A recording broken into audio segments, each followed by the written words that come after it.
to be really short in my introduction of Heather, because I know she's going to tell you her own story, and it's one of those really interesting things where you go to a conference and you go and hear someone speak, and that happened to me last year, and Heather really inspired me to talk about some of the things around AI and accessibility, and I thought it made sense to bring it to you here. Heather's got a depth of experience that I'm really looking forward to hearing more about again. And with that, I'm going to go very quiet and let Heather do the talking. Thank you so much, Carol, Margaret, and BCS for having me. It's so exciting to be with you all this evening. Lots to share, but I have to start by saying, don't you just love it when someone gives you the keys or the secret sauce to something? And that's exactly what I'm hoping to do today as we talk about unlocking the future of accessibility with AI. AI is such a trendy buzzword, right? But I'm here to make that as human as possible in terms of what that means. And in order to do that, I hope it's all right if I take you all on a couple of journeys. So I will start with my journey in accessibility, and we'll certainly look at what accessibility really aims to do and what it means. It's also really crucial that we talk about the journey of accessibility innovation in itself, things that perhaps we take for granted in terms of how things got started and where we are today. I'll be talking about our work at Microsoft with the AI for Accessibility program, as well as things that you should consider when designing AI inclusively. And then who doesn't like to hear about really inspiring projects, which is what I'll end on from some of our AI for Accessibility grantees. So in talking about my journey, I really thought about it this morning here in the US, and I realized that it is good to reflect. And quite honestly, in this global pandemic, some of us are having to do that more often than we would like. But I think journeys are so important. And so when I think about my own journey, I like to tell people I was born to be a disability ally. Like seriously, some people say that, but I was born into this.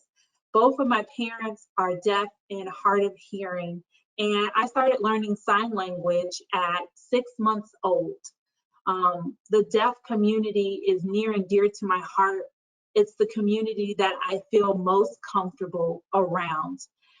And the reason why I said I was born into this work of accessibility technology is because growing up in my home on the south side of Chicago in the United States, I grew up amongst all of these different gadgets that helped people like my parents communicate with those outside of our homes. I'm showing here a picture of a fire alarm door flasher.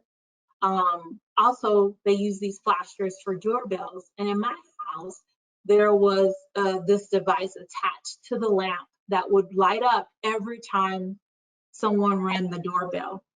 There is a story that Microsoft was so kind to publish about my journey that talks a little bit about a day where I had come home after high school and forgotten my keys.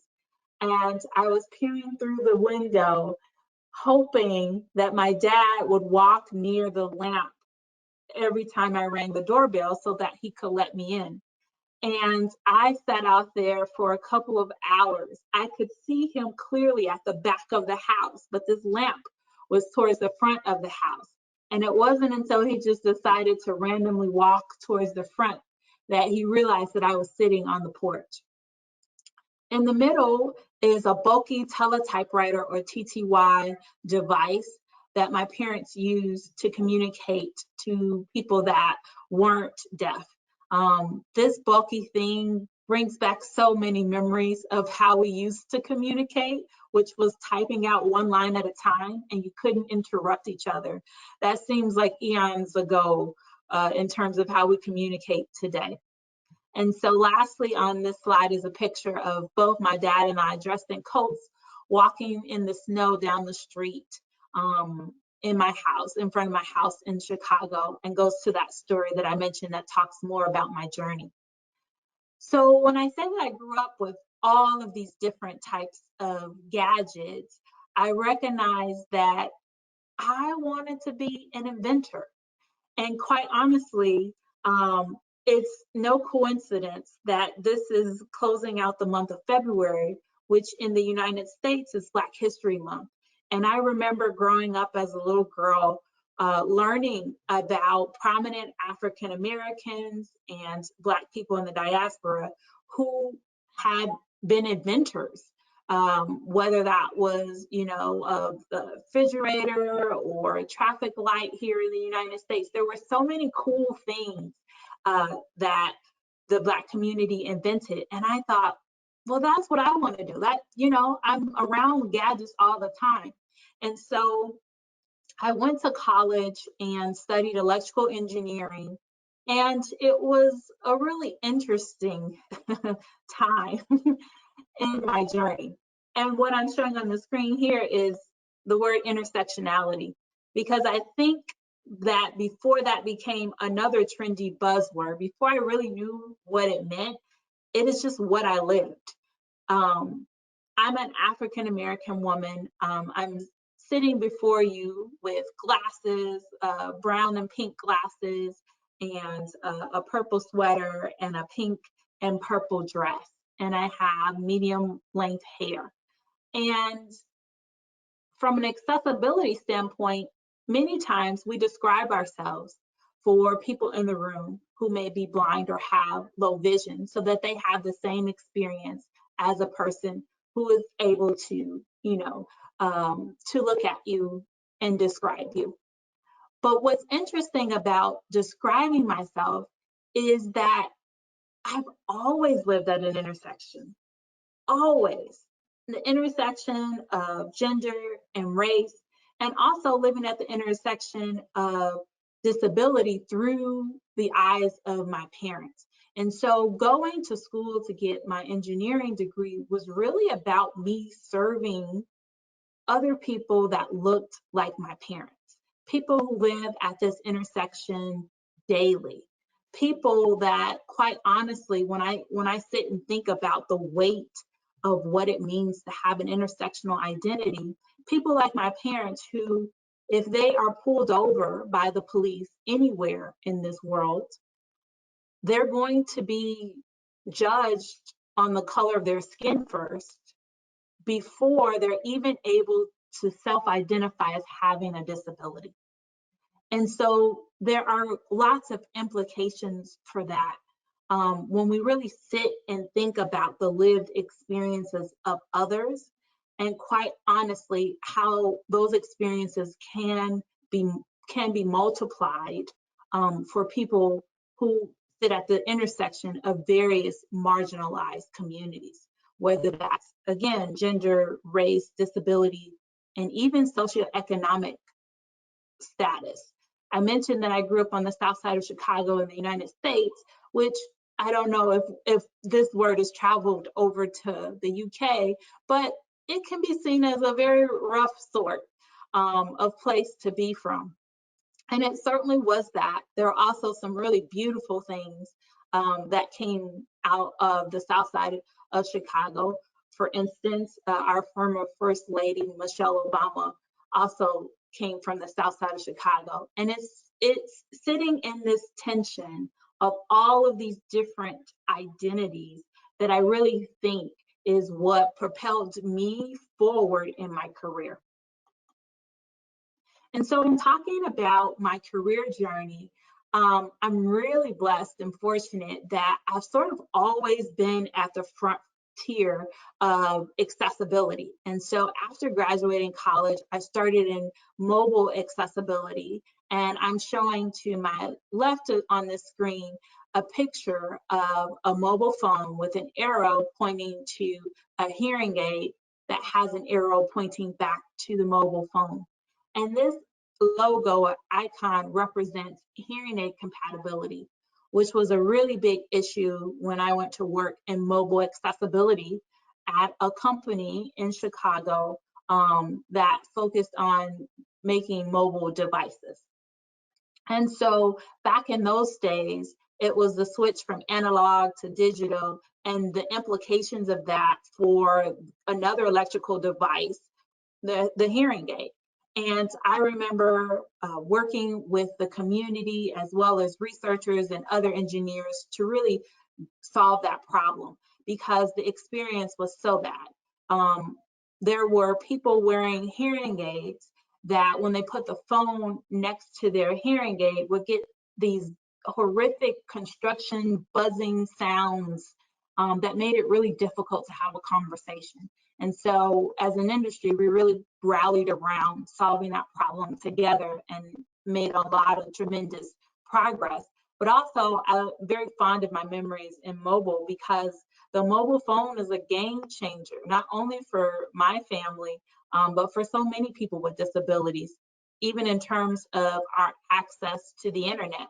And so I moved and relocated to the Seattle area in the United States to work at Microsoft about 4 years ago. So I spent about 10 years in mobile, and then about 4.5 years ago, I came to Microsoft and started out in web accessibility.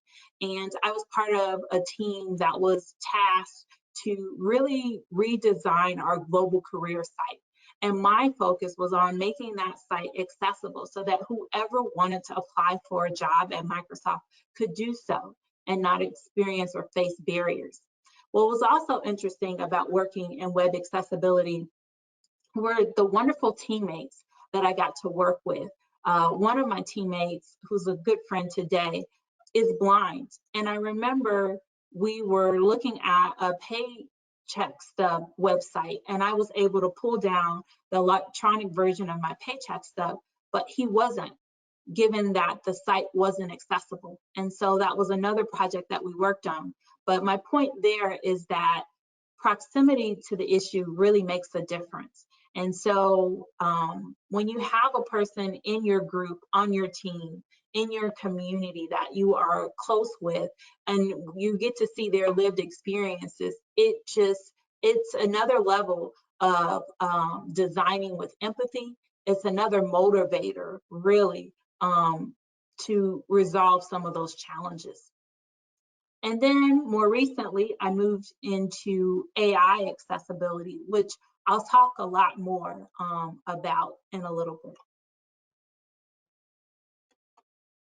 So along my career journey, I've had some really memorable moments. And so I'm showing here a picture in the top right of me standing next to a crowd of people with my hands raised because I was interpreting for former President Barack Obama, who is also shown in the picture waving and walking by very close to me. And so I was able to interpret for him in Chicago during a national monument dedication ceremony. To my top left is a picture of me smiling, standing in a red top with pink pants, holding a sort of orb or globe in my hand, which was me accepting a diversity inclusion award, particularly for disabilities, during a Disability In conference. And then at the bottom, I have a picture with a whole bunch of kids, which are hard to see, but these kids, some of them are sitting, facing the camera, sitting in a wheelchair, others are standing, and in the background is a screen that reads 2019 Ninja Camp. And Ninja Camp is a STEM camp that I founded at Microsoft a couple years ago that focuses on providing STEM leadership training for high school students with disabilities. It's a one-week camp where these students got to come on to campus when we were in person, and they got to shadow other professionals with disabilities that worked at Microsoft.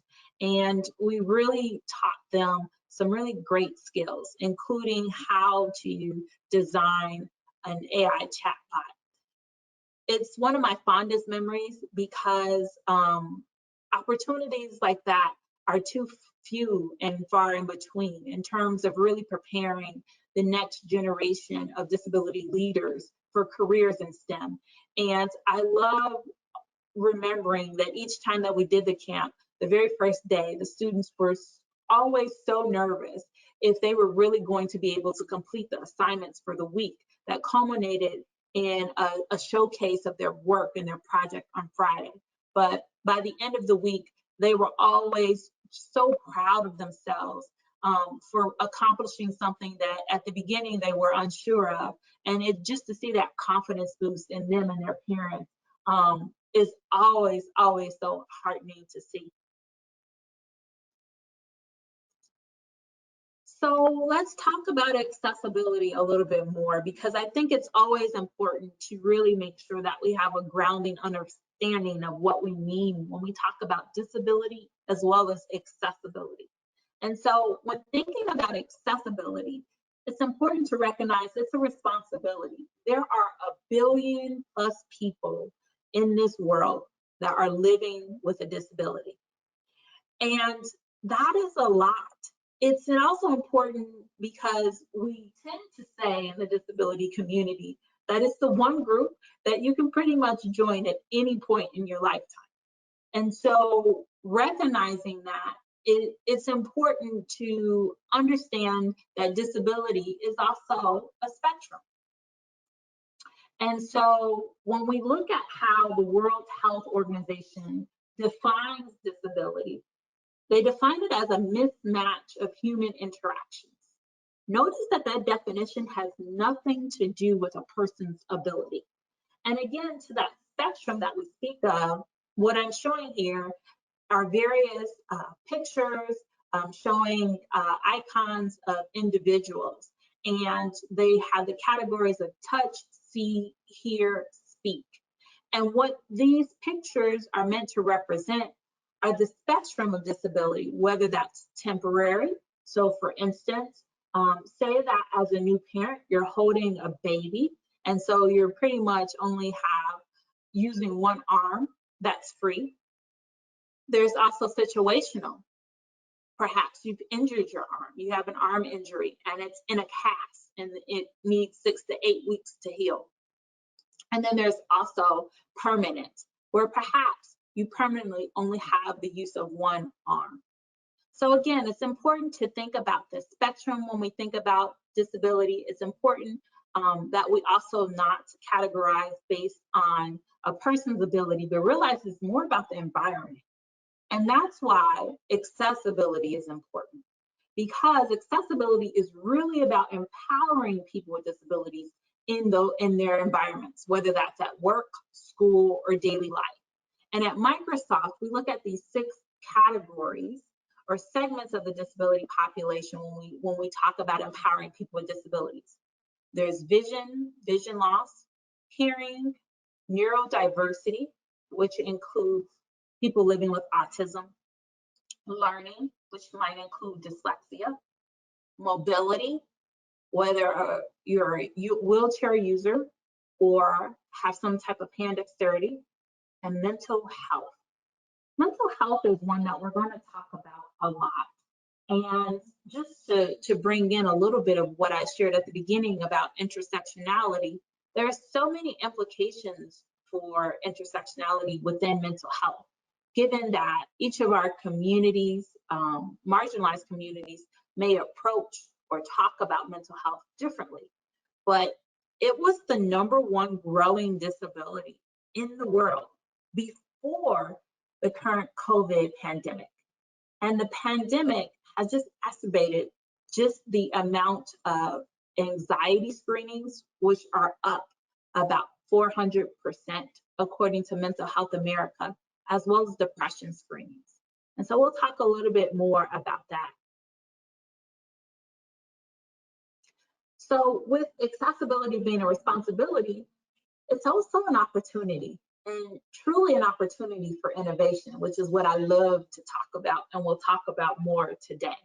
And what I'm showing here are 4 pictures. And my top right is a can opener by OXO, and it has an ergonomic handle. Initially designed to help people who might have arthritis, it's pretty standard for us to pick up such a kitchen tool today. Then in the top left, there's a glass of milk next to cookies, and there's a bendy straw in the glass of milk. That straw is really something that we might take for granted, but for someone who has a mobility disability, it's really, really empowering and important. And we saw here locally in Seattle and some other places too, where there was a ban on plastic straws. And that was something where it was like, well, did you really think through that? Did you consult, everyone in terms of who actually benefits from that? And so there have been some steps made to provide those based on request. And the bottom left is a person who's wearing a hearing aid and glasses looking at a television screen that shows captioning at the bottom. And so as part of this presentation, perhaps you've noticed the automatic AI captions at the bottom of my presentation screen. These captions aren't perfect, but there certainly have been so many strides made in captioning that we're able to enable them at the click of a button, whether that's during a presentation or meeting or TV, watching TV.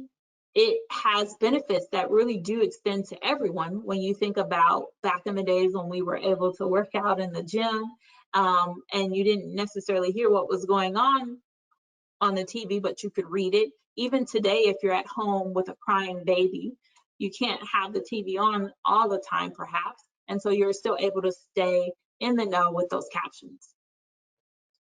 In the bottom right is a man holding a phone towards his mouth, and that's representing voice recognition.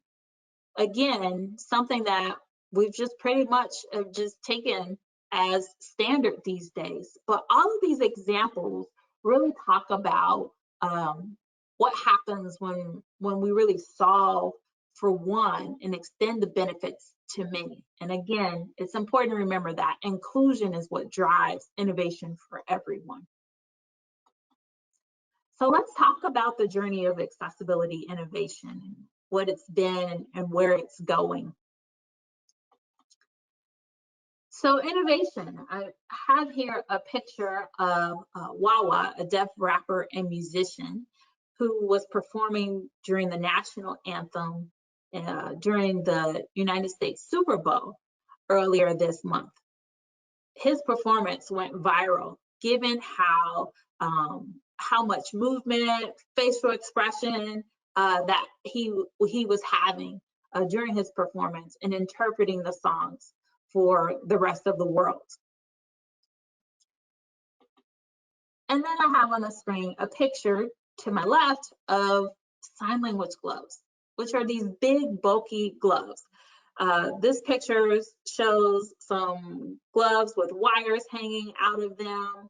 And I get in my network, every couple months, I get some new article that someone sends me. Hey, have you seen these gloves, these sign language recognition gloves? And I'm like, oh my goodness. And folks meaning well are like, well, this is going to solve sign language recognition for your family and for the world. And the reason why I have this here is to compare the two. Is this really accessibility innovation? Hint, it's not. Hint, it's not. And I think it's important to define what innovation is not before we talk about what it is. And the reason why these sign language recognition gloves aren't accessibility or innovation is because it's pretty obvious when you compare the mechanical way in which people might use these gloves to the expressive nature of British Sign Language and American Sign Language, where your facial expressions and your body movement are pretty much like grammar. in the language. It's pretty obvious that the deaf community wasn't consulted when developing these gloves, and therefore that's not innovation. So when we look at the journey of accessibility innovation, it serves an important point to point out that the disability community is no stranger to hacking solutions when faced with barriers. On my screen, I'm showing pictures of an on-screen keyboard from back in the day before we had touchscreen devices, as well as word prediction and magnification. And these are features that are pretty much standard in our software solutions and particularly in our mobile phones today. But again, the benefits of solving these back in the day for people with disabilities, and now that everyone gets to benefit from it, sort of debunks the myth that accessibility sort of impedes innovation. When again, it's that inclusion that really drives it for everyone. So when we think about the cycle of innovation, I want you to remember those sign language gloves, right? Because my team is always like, oh my goodness, she doesn't like those gloves. But when we think about the cycle of innovation, it's important to think about the fact that innovation has to be grounded in real human needs, and particularly the needs of people with disability. And then we don't want to build or create tech for the sake of tech. We want to build based on being driven by those human needs. And with that type of innovation and technology, we then need to make sure that we measure progress. It's really hard to change what you don't measure. And so as part of measuring the progress of innovation, that means that we need to include people with disabilities in every step of the way when we're developing technology, not just at the end to test, but really have this iterative loop and cycle where there's feedback and there's looking at human needs and really pushing technology. So perhaps you're familiar with the Seeing AI app, which is a Microsoft app that was released a few years ago.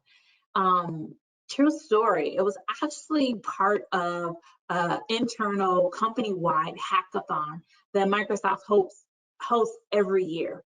And it's really an exciting time where the whole company has the opportunity to work with different people from different teams that they might not otherwise run into on issues that they're really passionate about. And so the Seeing AI app came out of that. And this app it's a mobile app currently available on Apple, but it pretty much turns the visual world into an audible world for people who are blind or have low vision. You can use the app and point it towards a person or a scene, and you'll get back an automatic image description of that person, perhaps a guess at how old they are, if they're smiling, the color of their hair. This app can also recognize currency globally. So it's one of these apps that are really popular. I get asked about it a lot from the disability community. And it's another one of those things that's been a game changer. And I love the story of how it came about, because it just teaches us that anybody can really hack away, or rather innovate. And so that was a couple years ago, around the time that we really started to think at Microsoft in accordance with our mission about empowering every person and every organization on the planet to achieve more. And we asked ourselves, well, what do we want the world to look like in 5 years? And so as in response to that, there was an umbrella of programs and initiatives that were started at Microsoft under our AI for Good initiatives. And currently there are 5 programs and counting, including AI for Earth, AI for Humanitarian Action, AI for Cultural Heritage, AI for Health, and then our program, AI for Accessibility. And all of these programs and initiatives are really looking at how to leverage AI technology to solve some of society's greatest challenges. And so the AI for Accessibility program is really meant to push the limits of what AI can do in accessibility. We like to say we are advocates of people with disabilities, and we want to ensure that we invest in projects that increase the global independence and inclusion in society for people with disabilities. Our grantees are teams that are really rooted in the disability communities that they serve, which again goes back to that cycle of innovation. We don't want teams creating solutions for people with disabilities, but rather creating solutions with and by people with disabilities. And so we have 4 focus areas in which we make investments, and these investments could be data science skills, Azure AI technology, even money.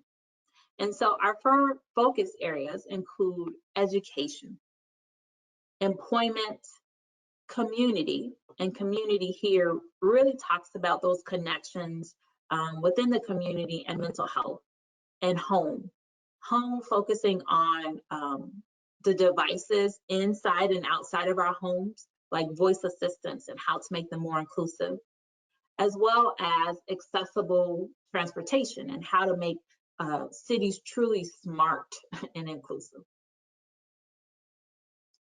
And we provide and work with startups, academic organizations, nonprofits, any organizations that really, again, are rooted in the communities in which they serve. And so as part of my role in this program is I lead our partner strategy, and I get to collaborate with all of these partners and their grant projects and really figure out how to scale their impact by bringing in resources and connecting them even more within the community in order to really realize their vision. So it's really exciting.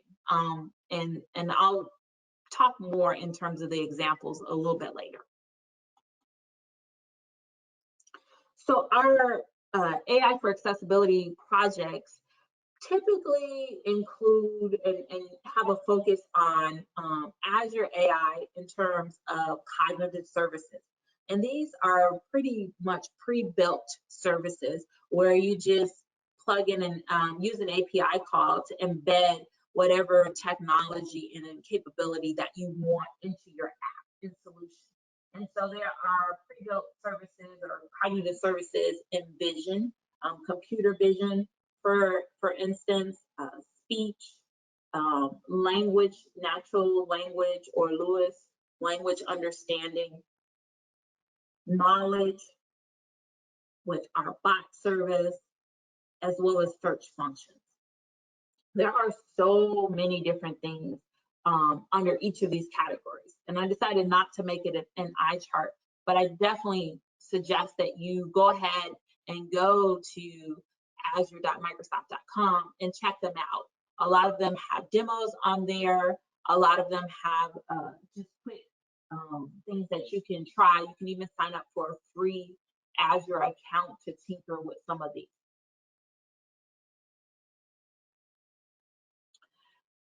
In addition to cognitive services, there's also machine learning for folks that have data and want a more customizable solution. And with machine learning, I know lots of people get confused about the two. And when I tend to explain it is think of AI as a car and machine learning as a red car, or AI as pie and machine learning as peach pie. Machine learning is just a specific type of AI.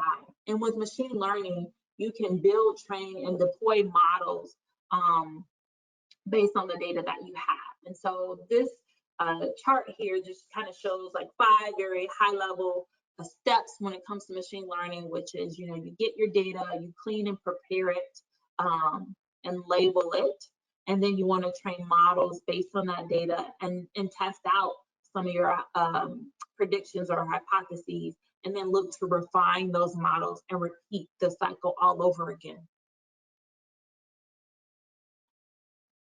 So we've set the groundwork for understanding disability and what accessibility is, and then the basics on AI and machine learning, which perhaps you're already more familiar with. I wanted to take the time to really dig a little bit and highlight inclusive AI design.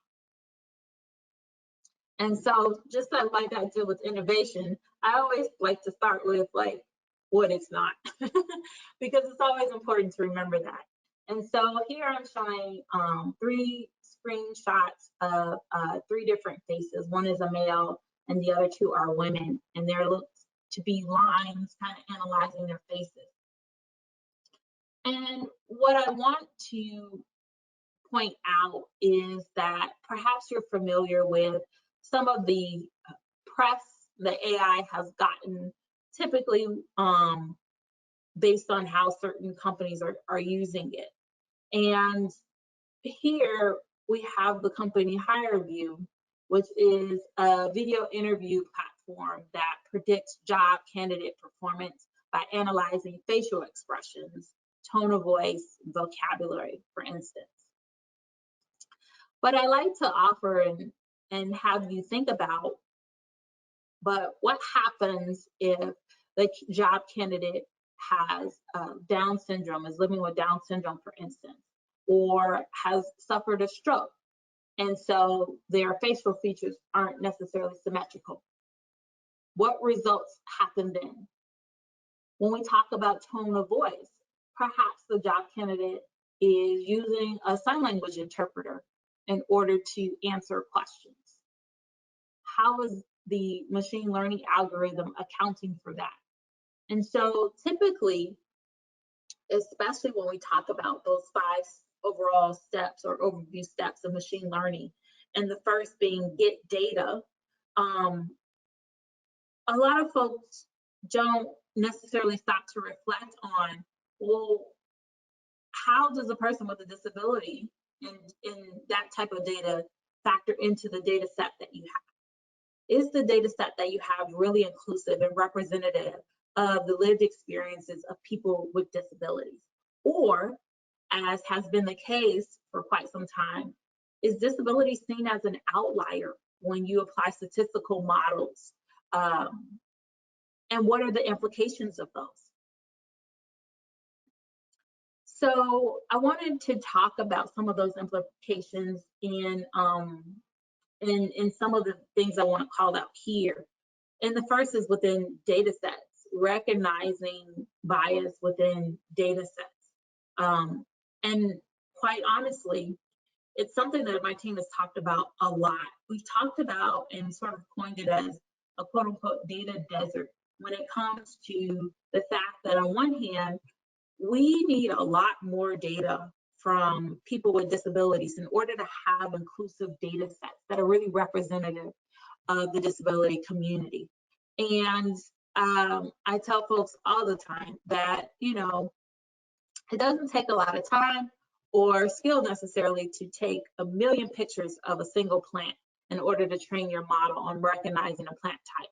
But perhaps it takes more qualitative time to sit down and collect speech recognition data from a person who has cerebral palsy.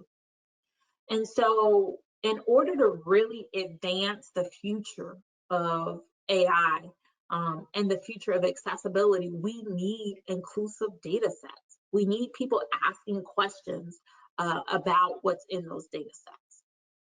And then with associations, this is very common. Perhaps you've heard of it with just facial recognition in terms of a machine learning algorithm not recognizing a woman of color because of the skin tone, or perhaps her hair is pulled back and she isn't smiling, and so she's mistaken as a male. These types of associations, or categorizing pictures as weddings if only the woman is dressed in a white dress. Those types of biases within associations are important to keep in mind.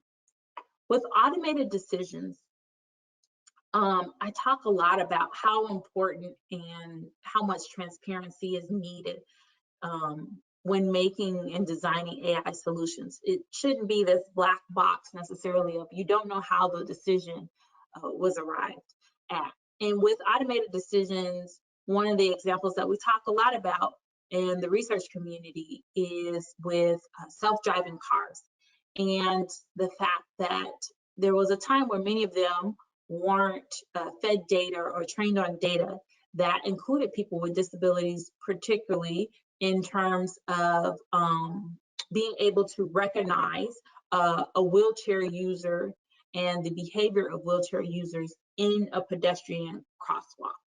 And so if you are in a pedestrian crosswalk and you perhaps use a wheelchair, you might get to the curb and back up a little bit before you go over the curb height. Well, it was turning out that these self-driving cars, with a lot of accuracy, unfortunately, were not able to detect that type of movement.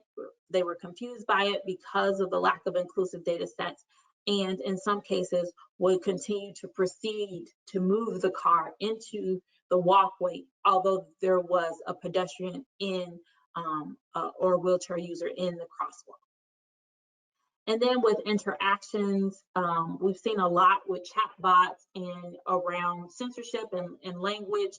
And so there was a case where, for instance, talking about disability was seen as was toxic to the system and something that the chatbot system would censor, when in actuality, the best way to approach that is just to find out how the disability community talks about their disability and make sure that that language is inclusive. And then confirmations. I could say a lot on confirmations. I think the most important thing to think about is this notion that a lot of AI is run on data, and data from history. And so, and that data from our history is used to train a model and predict the future. However, what happens when we recognize that history hasn't necessarily served some of us, particularly those from marginalized communities? And so does it really make sense to repeat history's mistakes based on that type of data? So how do you really design for the future if you're modeling it based on the past? And so Microsoft has this framework that we share when talking about how to design AI responsibly. And so I'm showing a block diagram that has these pillars of fairness, reliability and safety, privacy and security, inclusiveness, transparency, and accountability. I've touched on some of that with the examples, and I'll touch on a few more. There's also a link at the bottom here to really talk about this framework and the thoughts behind the future of work when it comes to people with disabilities. And the link to check out this report is aka.ms/disability AI ethics. So in terms of inclusive AI design, there are 5 principles that you really should take away. One is that you have to redefine bias as a spectrum. A lot of people are like, we're just going to eliminate bias. And I'm like, well, tech is as biased as the people making it. We have bias in our society. It's important to realize how to recognize that so that you can mitigate the risk of it. Number 2, enlist users to correct bias. In the disability community, we have a saying, nothing about us without us. People with disabilities, again, need to be at the table making AI solutions. Number 3, cultivate diversity with privacy and consent. Representation matters. Just as, for instance, in some marginalized communities based on race, there can be a fear of technology and a concern with being exploited in terms of privacy. And the disability community many times has shared that same sentiment with, well, what exactly happens if I share my data with you? Will people be able to trace it back to me because I have a disability? And so being able to balance the fact that we need more data collected by people with disabilities with what are the implications for privacy, and always clearly articulating consent. Number 4, balance intelligence with discovery. That goes to my point again of, I really want to talk more about how we build the future based on these inclusive principles, and not necessarily make predictions based on what's happened in the past, and build inclusive AI teams.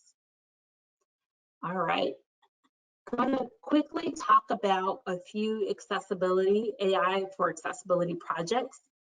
And our focus area of home, the challenge here represented is that although there are 1 billion people living with disabilities, and there is a spectrum, and quite honestly, no two people have the exact same disability.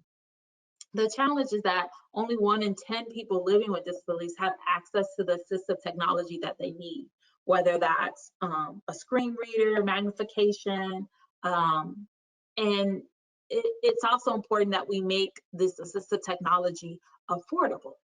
And so with this, we have a project with the City University of London, a great researcher there who's collecting data and developing algorithms that improve object recognition by personalizing it. So earlier in the presentation, I shared with you the Sing AI app. This goes another step further. It digs into another layer of, if I'm able to recognize a white cane in the room, can my device or software tell me that that is my white cane out of several white canes that might be in the room? Can the device tell me that that is my mug out of all the mugs in the room? So that personalization piece. There's also WeWalk, who is a startup in the UK, and they have an ergonomic attachment to the white cane, where they are using GPS and speech recognition, as well as sensors, to provide safe exploration and more independence for people who are blind or have low vision. In community, we're again talking about mental health. In some countries, there's only 1 out of 100,000, there's only 1 mental health professional out of 100,000 people. And again, as I mentioned, this is the #1 growing disability in the world. And so we're really trying to figure out how to democratize mental health solutions. And we're working with Mental Health America, Northwestern University, and University of Toronto, both in North America, to really partner on looking at providing behavioral intervention solutions using a fancy algorithm, but combining it with low tech messaging that is accessible for people who might be wary of going to see a therapist or can't afford it. The implications on mental health are huge, especially when you bring in that mental health lens.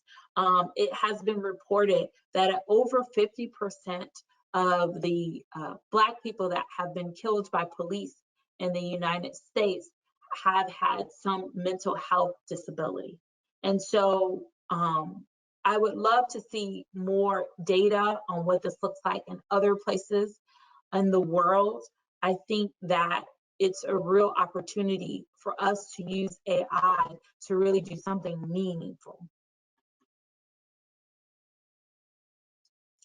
In employment, in the UK, the unemployment rate is much better than in the US. I was happy to research this, and these stats are pre-COVID, but there's still a gap when you look at the unemployment rate for people with with disabilities compared to people without a disability.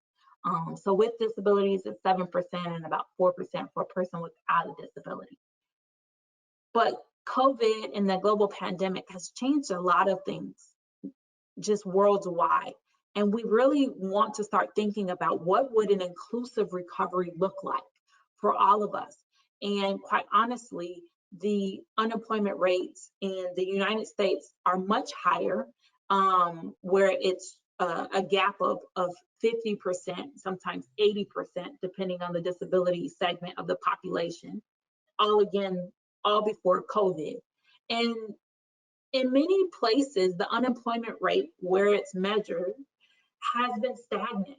It's been stagnant in the US for 30 years. Like, AI is an opportunity to disrupt that. So in the UK, we're working with Worcestershire Disability, and they're collecting data about the career journeys of people with disabilities. Perhaps that can help to provide more insight into the future of employment for people with disabilities. And then we're working with researchers at Vanderbilt University. They've developed a virtual job coach that helps people with autism, people living with autism, prepare for a job interview. And so they're measuring stress levels as well as looking at eye gaze. And the cool thing is that based on the candidate, the job interviewee, or the candidate's responses, it's the job coach that actually changes the nature of their interview, perhaps changing how the questions are asked. And why that's impactful is because a lot of times with disabilities, we as a culture and a society want the person with the disability to change. But here we can use technology, again, to make the environment more accessible. In education, there continues to be a gap when it comes to college degrees obtained by people with disabilities. And so it is about 22% for a person with a disability to have a 4-year degree compared to 38%. And these stats come from the Office of National Statistics. And so our last project featured here is from the Open University. And they worked on an admin's chatbot that helps people with cognitive disabilities to request accommodations and to complete necessary reports or paperwork for their disability, all online. And this really reduces barriers to independent living, which can be so frustrating when filling out forms, not just in the college setting, but elsewhere. And we did a really nice story talking more about the admins team. And so I highly recommend that you go to our website to check it out. The link again is aka.ms/AI4A. And so I'll leave you with a couple of opportunities. Education, I'm completely passionate about. As you saw at the beginning, I talked about founding Ninja Camp, and I think there's so much more that needs to be done to make sure that we have inclusive AI teams that include people with disabilities. And so we're currently have open a request for proposals where we're looking for AI solutions in education for students with disabilities. And the deadline to apply is March 12th. You can go onto our website. You can also apply and learn more about this request for proposals at aka.ms/grant, GRANT. Please check that out. Also, great stories about that go into a little bit deeper about our education projects to date. Another recent opportunity is that there is a Microsoft-funded PhD opportunity in the UK that will be looking at a disability-first data set collection project focused on low-resource communities.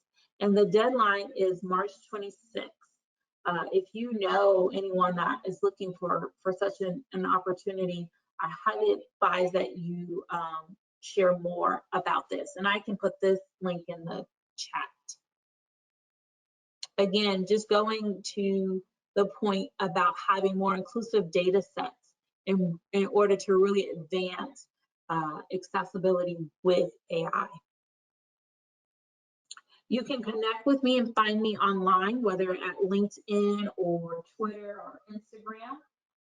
On Twitter and Instagram, I'm at Heather D as in dog builds, BUILDS, or on LinkedIn if you have questions about the opportunities that I've shared or want to learn more. And so I'll close by leaving you with this question. Now that we've shared all of this, including some inclusive AI design principles, it's your turn. How will you build a more accessible and disability inclusive world? And I can't wait to hear more from you all during the Q&A. Thank you so much.